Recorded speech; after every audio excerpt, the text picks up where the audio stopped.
Viewers break तो बाद स्वागत है जी। डॉक्टर साहब साडा पहला मैसेज आया है आस्ट्रेलिया तो वीर जी का ये लिखते हैं पिछले 1-2 साल ਸਿੰਘ ਵੀਰ ਜੀ ਨੇ ਨਾਂ ਨਹੀਂ ਲਿਖਿਆ ठीक है जी वीर सिंह जी का ये लिखते हैं पिछले 1-2 साल तो सोशल मीडिया ने हर एक नू एक मौका दिता है कि वो अपने विचारों का प्रगटावा कर सकता है। इस तरह दुनिया भर के सिख हुण एक दूजे नाल जुड़ गए हैं। दुनिया के सारे देशों में एक घट गिनती वजू पछाण पा चुके सिखां ने हुण अपने आप नू एक दूजे के नेड़े महसूस करना शुरू कर दिता है। पिछले 50 साल तो असी अपने सिख होमलैंड विच पूरी तरह अणगोले महसूस करते हाँ। उसे सिख होमलैंड विच असी भारी तसीहां दा शिकार होए अते साडियां भैणां बेपत होईयां क्योंकि भारतीय हाकम अपने हिंदू धर्म तो बिना किसी होर नूं सहन करन लई तैयार नहीं हैं। हिंदू धर्म विच हज़ारां सालां तो दलित वर्ग भारी जुल्मां दा शिकार है। इहो जिहे माहौल विच सिखां नूं इकट्ठे होकर तुरन दी लोड़ है पर कामयाब होने लई सानू गुरुआं दीआं अखां यानी कि गुरमत दी रोशनी विच तुरन दी लोड़ है। सानू सारी समस्या नूं आधुनिक सोशल साइंस राहीं समझण दी लोड़ है। सानू चाहिदा है कि वड्डी गिनती विच सिख विद्यार्थी psychology sociology economics human resources international relations law आदि विषयां विच उच्च विद्या प्राप्त करन। उन्हां नूं सिखिज्म भी चंगी तरह पढ़न दी लोड़ है। सिख संस्थावां कोल पैसे की कोई कमी नहीं है। दुनिया भर दीआं ये सिख संस्थावां उन्हां गरीब सिख बच्चों नूं स्पॉन्सर कर सकदियां हन जिन्हां दे परिवार इन्हां गरीब बच्चों नूं पढ़ाउण दी समर्था नहीं रखते। नहीं तां पंजाब दी धरती ते कोई भी मूवमेंट सफल नहीं हो सकेगी। पश्चिमी देशां दीआं अंबैसियां दे बाहर कीते जाण वाले विखावे भी कोई बहुते असरदायक नहीं हो सकणगे। डॉक्टर साहब मैं तुहाडा बहुत धन्नवादी हाँ कि तुसी बड़े सीमित साधनां नाल TV 84 सफलता सहित चला रहे हो ਅਤੇ ਭਵਿੱਖ ਦੀਆਂ ਪੀੜ੍ਹੀਆਂ ਨੂੰ ਰਾਹ ਦੱਸ ਰਹੇ ਹੋ। ਮੈਂ ਪਿਛਲੇ 3 ਮਹੀਨਿਆਂ ਤੋਂ YouTube ਤੇ ਤੁਹਾਡਾ ਪ੍ਰੋਗਰਾਮ ਵੇਖਦਾ ਹਾਂ ਅਤੇ ਇਹ ਇੱਕ ਤਰੀਕੇ ਨਾਲ ਇੱਕ ਨਸ਼ੇ ਵਾਂਗ ਹੈ ਜਿਸ ਨੂੰ ਮੈਂ ਛੱਡ ਨਹੀਂ ਸਕਦਾ। ਮੈਂ ਦੁਨੀਆ ਦੀਆਂ ਅੱਡ-ਅੱਡ ਸਿੱਖ ਸੰਸਥਾਵਾਂ ਬਾਰੇ ਜਾਣਕਾਰੀ ਇਕੱਠੀ ਕਰ ਰਿਹਾ ਹਾਂ ਪਰ ਸਾਇੰਟੀਫਿਕ ਤਰੀਕੇ ਨਾਲ ਕਿਸੇ ਯੂਨੀਵਰਸਿਟੀ ਵਿੱਚ ਆਜ਼ਾਦੀ ਤੱਕ ਪਹੁੰਚਣ ਲਈ ਪੜ੍ਹਾਈ ਦਾ ਕੋਈ ਉਪਰਾਲਾ ਮੈਨੂੰ ਨਜ਼ਰ ਨਹੀਂ ਆਇਆ। ਸੋ ਕਿਰਪਾ ਕਰਕੇ ਆਪਣੇ ਪ੍ਰੋਗਰਾਮ ਰਾਹੀਂ ਸਿੱਖ ਸੰਗਤਾਂ ਨੂੰ ਬੇਨਤੀ ਕਰੋ ਕਿ ਉਹ ਯੂਨੀਵਰਸਿਟੀਆਂ ਵਿੱਚ ग्रेजुएशन प्रोग्राम स्पॉन्सर करन ताकि सिख आज़ादी दलित आज़ादी आदि संबंधी विद्यार्थी खोज करके कोई तरीका लभ सकन। वाहिगुरू जी का खालसा वाहिगुरू जी की फतेह। मैलबॉर्न तो इन्होंने सिंह साहब ने सानू लिखा ये फेसबुक ते नहीं यूट्यूब ते मैसेज है जिहड़ी साडी पिछले दिनों कि किवें जिहड़ा मास मीडिया अजकल संत पिंडां वालियां बारे पुरानियां कहानियां नूं नवीआं दे विच चर्न आउट करके और अपना वैनम अपना जहर कढ रहा जी। उस क्लिप दे थल्ले इन्हां दा मैसेज सी और इन्हां ने काफ़ी वेरवे नाल लिखिआ तो मैं जरूरी समझिआ भी इस नूं असीं अपने प्रोग्राम का हिस्सा बनाईए। उन्होंने अपना नाम तो नहीं लिखिआ जी पर मैलबॉर्न आस्ट्रेलिया तो सिंह ID दे थल्ले उन्होंने सानू लिखिआ जी। सब तो पहला तो असीं उन्हां दा धन्नवाद करते हैं कि उन्होंने प्रोग्राम बहुत चंगा लगता है। उन्होंने शलाघा की है। उन्होंने कहा 3 महीने तो देखते हैं यूट्यूब ते एडिक्टेड ने जी। ये गल सानू बड़ा हौसला दिंदी है भी असीं कोई लाहेवंदा काम कर रहे हैं और साडे वीर भैणां उस चों कुछ लाभ भी लैंदे ने और उन्होंने संतुष्टता भी हुंदी है जी।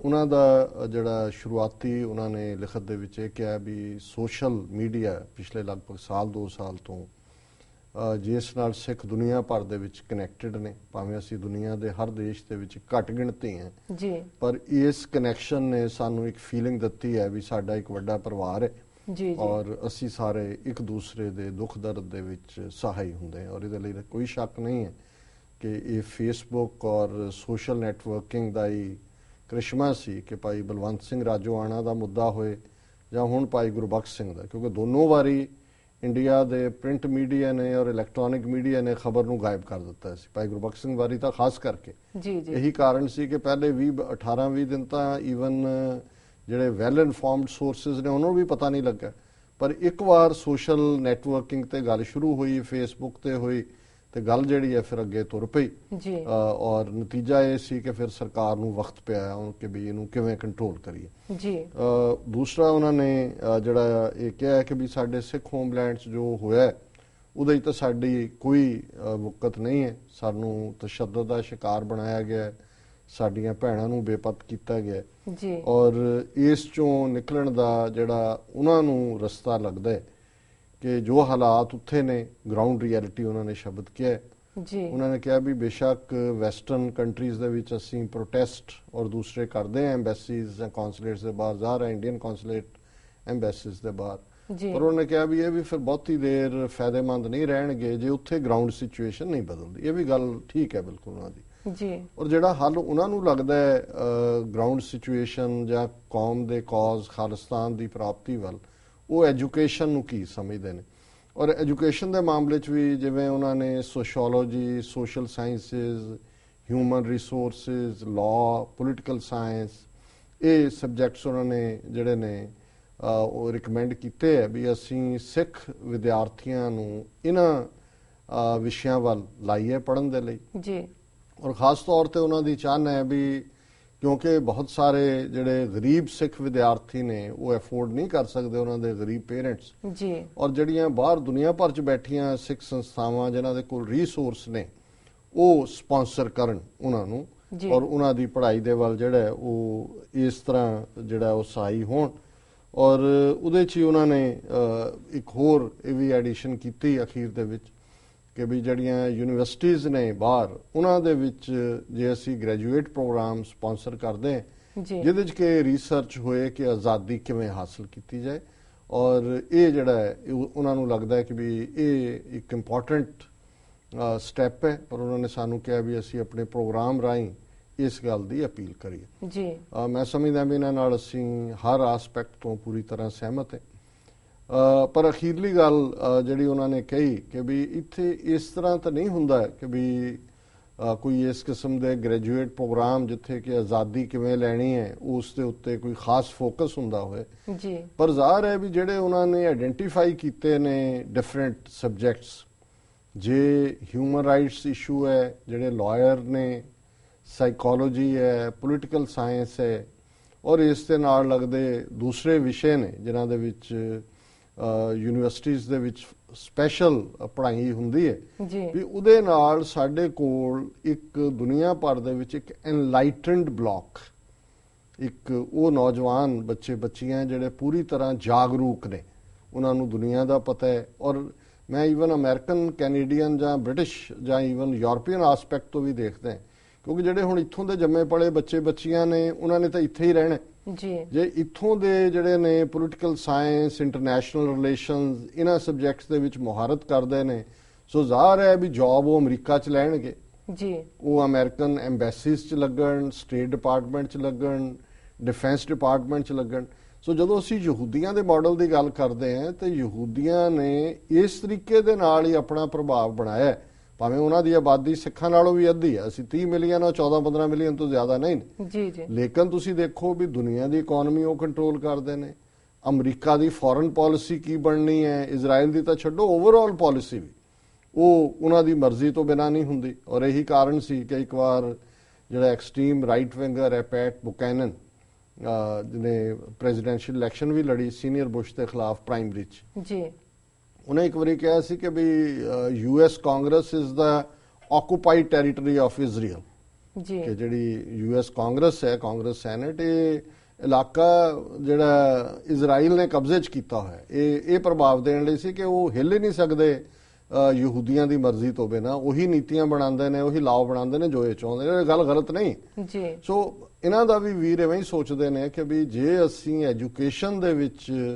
ਆਪਣੇ ਬੈਸਟ ਜਿਹੜਾ ਉਹ ਟੈਲੈਂਟ ਹੈ ਉਸ ਨੂੰ ਪੂਰੀ ਤਰ੍ਹਾਂ ਟ੍ਰੇਨਡ ਕਰਦੇ ਹਾਂ, ਫਿਰ ਸੋਚ, ਵਿਚਾਰ, ਐਮੋਸ਼ਨ, ਕੁਰਬਾਨੀ, ਇਹਦਾ ਜਿਹੜਾ ਸੁਮੇਲ ਹੈ ਉਹੀ ਆਜ਼ਾਦੀ ਨੂੰ ਨੇੜੇ ਲਿਆਂਦਾ ਹੈ। ਸੋ ਅਸੀਂ ਸਮਝਦੇ ਹਾਂ ਵੀ ਕੁਝ ਐਫਰਟ ਥਾਂ ਥਾਈਂ ਸਿੱਖ ਗੁਰਦੁਆਰੇ ਜਾਂ ਸਿੱਖ ਸੰਸਥਾਵਾਂ ਕਰਦੀਆਂ ਨੇ, ਕੁਝ ਇੰਡੀਵਿਜੂਅਲਸ ਵੀ ਨੇ, ਕੁਝ NGOs ਵੀ ਨੇ ਜਿਹੜੀਆਂ ਯੂਨੀਵਰਸਿਟੀਜ਼ ਚੋਂ ਪੰਜਾਬ 'ਚ ਜਾਂ ਕਾਲਜਿਸ ਚੋਂ ਪਿਕ ਕਰਦੀਆਂ ਨੇ ਸਟੂਡੈਂਟ, ਗਰੀਬ ਸਿੱਖ ਸਟੂਡੈਂਟ, ਉਹਨਾਂ ਦੀ ਮਦਦ ਵੀ ਕਰਦੀਆਂ, ਉਹਨਾਂ ਨੂੰ ਬਾਹਰ ਆਉਣ ਦੇ ਵਿੱਚ ਵੀ ਜਿਹੜਾ ਅਜੇ ਬਾਹਰ ਵਾਲਾ ਤਾਂ ਸ਼ਾਇਦ ਬਹੁਤ ਵੱਡੇ ਪੈਮਾਨੇ ਤੇ ਨਹੀਂ ਕੋਈ ਪ੍ਰੋਗਰਾਮ ਸ਼ੁਰੂ ਹੋਇਆ ਜਿਹੜਾ ਕਿ ਕੀਤਾ ਜਾਣਾ ਚਾਹੀਦਾ ਨਹੀਂ। ਔਰ ਲੇਕਿਨ ਫਿਰ ਅਗੇਨ ਜੇ ਵਿੱਚ ਸਾਨੂੰ ਲਾਣੀ ਪੈਂਦੀ ਹੈ ਕਿ ਸਾਡੀਆਂ ਬਹੁਤ ਸਾਰੀਆਂ ਸੰਸਥਾਵਾਂ ਜਾਂ ਗੁਰਦੁਆਰਾ ਕਮੇਟੀਆਂ ਤੇ ਜਾਂ ਅਦਾਲਤੀ ਝਗੜਿਆਂ 'ਚ ਰੁੱਝ ਜਾਂਦੀਆਂ ਨੇ, ਉੱਥੇ ਪੈਸੇ ਲਾਉਂਦੀਆਂ ਜੀ, ਤੇ ਜਾਂ ਫਿਰ ਉਹਨਾਂ ਨੂੰ ਹੁੰਦਾ ਵੀ ਅਗਲੀਆਂ ਚੋਣਾਂ ਹੋਣੀਆਂ, ਉਹਨਾਂ ਲਈ ਵੋਟਾਂ ਬਣਾਈਏ ਜੀ। ਵੋਟਾਂ ਜੇ $25 ਵੋਟ ਰੱਖਿਆ ਫਿਰ ਕੋਲੋਂ ਪਾਈ ਜਾਂਦੇ ਨੇ ਜਾਂ ਗੁਰਦੁਆਰੇ ਚੋਂ ਕੱਢ ਕੇ ਪਾ ਦੇਣਗੇ ਜੀ। ਤੇ ਫਿਰ ਜਦੋਂ ਹੋ ਜਾਂਦੀ ਹੈ ਚੋਣ ਫਿਰ ਅਦਾਲਤਾਂ 'ਚ ਹੁੰਦਾ ਹੈ ਵੀ ਚੋਣ ਠੀਕ ਹੋਈ ਹੈ ਕਿ ਨਹੀਂ ਹੋਈ, ਇੱਕ ਨੇ ਧਿਰ ਨੇ ਚੈਲੰਜ ਕਰਨਾ ਹੁੰਦਾ ਜੀ। ਤੇ ਜਿਹੜੇ ਉਹਦੇ ਤੋਂ ਬਚੇ ਹੋਏ ਨੇ ਉਹਨਾਂ ਨੂੰ ਗੁਰਦੁਆਰੇ ਦੇ ਨਾਲ ਲੱਗਦੀਆਂ ਬਿਲਡਿੰਗਾਂ ਦੇ ਨਾਲ ਬਿਲਡਿੰਗ ਖਰੀਦ ਲਓ, ਨਾਲ ਜ਼ਮੀਨ ਖਰੀਦ ਲਓ, ਜਾਂ ਫਿਰ ਦੂਜੇ ਪਾਸੇ ਲੱਗ ਜਾਂਦੇ ਨੇ ਕੋਈ ਨਾ ਕੋਈ ਹੋਰ। ਸੋ ਉਹਨਾਂ ਨੂੰ ਇਹ ਪਾਰਟ ਇੰਪੋਰਟੈਂਟ ਨਹੀਂ ਲੱਗਦਾ ਕਿ ਐਜੂਕੇਸ਼ਨ, ਔਰ ਖਾਸ ਤੌਰ ਤੇ ਜਿਵੇਂ ਦਾ ਮਾਹੌਲ ਹੈ ਪੰਜਾਬ 'ਚ, ਵੱਧਦੀ ਮਹਿੰਗਾਈ, ਹਾਰਡਸ਼ਿਪ, ਸੱਚਮੁੱਚ ਹੀ ਉੱਥੇ ਤਾਂ ਜਿਹੜੇ ਗਰੀਬ ਸਿੱਖ ਪੇਰੈਂਟਸ ਨੇ ਉਹਨਾਂ ਕੋਲ ਰਿਸੋਰਸ ਨਹੀਂ ਨੇ, ਔਰ ਸਾਡੇ ਕੋਲ ਤਾਂ ਇਦਾਂ ਦੇ ਪ੍ਰਬੰਧ ਹੋਣੇ ਚਾਹੀਦੇ ਨੇ ਵੀ ਅਸੀਂ ਉੱਥੋਂ ਬੈਸਟ ਆਪਣਾ ਟੈਲੈਂਟ ਬਾਹਰ ਕੱਢ ਸਕੀਏ, ਉਹਨਾਂ ਨੂੰ ਯੂਨੀਵਰਸਿਟੀਜ਼ ਦੇ ਵਿੱਚ ਐਜੂਕੇਸ਼ਨ ਦਈਏ, ਔਰ ਤਾਂ ਕਿ ਸਾਡੀ ਜਿਹੜੀ ਮੰਜ਼ਿਲ ਹੈ, ਕੌਜ਼ ਹੈ, ਖਾਲਿਸਤਾਨ ਦੀ ਗੱਲ ਹੈ, ਉਹ ਨੇੜੇ ਆਏ। ਸੋ ਇਹਨਾਂ ਦਾ ਵੀਰ ਜੀ ਦਾ ਬਹੁਤ ਬਹੁਤ ਧੰਨਵਾਦ, ਉਹਨਾਂ ਨੇ ਸਾਨੂੰ ਲਿਖਿਆ। ਅਸੀਂ ਚਾਹਾਂਗੇ ਕਿ ਉਹ ਸਾਡੇ ਪ੍ਰੋਗਰਾਮ 'ਚ ਸਿੱਧੇ ਤੌਰ ਤੇ ਵੀ ਜੇ ਚਾਹਣ ਉਹ ਪਾਰਟਿਸਿਪੇਟ ਕਰ ਸਕਦੇ ਨੇ ਈਮੇਲਸ ਰਾਹੀਂ। ਇਹ ਤਾਂ ਕੁਦਰਤੀ ਮੇਰੀ ਨਜ਼ਰ ਪਈ ਮੈਸੇਜ ਤੇ ਜਿਹੜਾ ਉਹਨਾਂ ਦਾ ਰਾਈਟ ਅਪ ਸੀ, ਮੈਂ ਦੇਖ ਲਿਆ ਬਹੁਤ ਵਾਰੀ। ਹੁਣ ਹਰ ਰੋਜ਼ਾਨਾ 4 ਪ੍ਰੋਗਰਾਮ ਅਪਲੋਡ ਹੁੰਦੇ ਨੇ, ਸੋ ਅਸੀਂ ਇਵਨ ਦੇਖ ਵੀ ਨਹੀਂ ਸਕਦੇ। ਕਈਆਂ ਨੂੰ ਮੈਂ ਦੇਖਿਆ ਕਈਆਂ ਦੇ ਥੱਲੇ 20 ਮੈਸੇਜ ਨੇ, ਕੋਈ 6 ਮਹੀਨੇ ਪਹਿਲਾਂ ਦੇ ਨੇ। ਸੋ ਚੰਗਾ ਹੋਏ ਜਦੋਂ ਸਾਡੇ ਕੁਝ ਵੀਰ ਪੈਣਾ ਚਾਹਣ ਤੇ ਉਹ ਸਾਨੂੰ ਜਿਹੜਾ ਸਾਡੇ ਈਮੇਲ ਦੇ ਉੱਤੇ SOS ਦੀ ਜਿਹੜਾ ਕਿ ਸਕਰੀਨ ਦੇ ਉੱਤੇ ਚੱਲਦਾ ਲਗਾਤਾਰ ਜੀ, ਉਸ ਦੇ ਉੱਤੇ ਲਿਖਣ। ਫਿਰ ਵੀ ਵੀਰ ਜੀ ਦਾ ਬਹੁਤ ਬਹੁਤ ਧੰਨਵਾਦ ਜੀ। ਡਾਕਟਰ ਸਾਹਿਬ ਇੱਥੇ ਲੈਂਦੇ ਹਾਂ ਅਸੀਂ ਬ੍ਰੇਕ। ਵਿਊਅਰਸ ਤੁਸੀਂ ਸਾਡੇ ਨਾਲ ਇਸ ਤਰ੍ਹਾਂ ਹੀ ਜੁੜੇ ਰਹੋ, ਮਿਲਦੇ ਹਾਂ ਛੋਟੇ ਬ੍ਰੇਕ ਤੋਂ ਬਾਅਦ।